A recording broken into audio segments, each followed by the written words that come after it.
So in the previous video, we talked about aperture and the things that it affects. Well, one of the most important aspects of photography that any photographer learns at the very, very beginning is what's called depth of field. Depth of field is essentially what's sharp and what's not sharp in your frame. So when you're looking at your subject, for example, what part of your subject is sharp and what part of your background is sharp? So what is depth of field and what affects it? Well, depth of field is affected by three very important factors. Number one is the aperture, which is the size of the opening on your lens when you take the shot. Number two is your distance to your subject, so how close you are to the person or thing that you're shooting. And number three is the focal length of your lens. Those three factors together contribute to your depth of field. This first shot was shot at f2.8. As you can see, the candles are out of focus and you can hardly see any of the background. This next shot was shot at f8.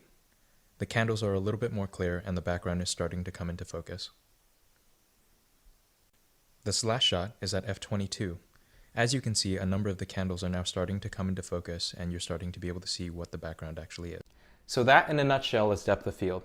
Go out there and take as many different types of shots as you can, experimenting with different apertures in order to achieve the depth of field that you want.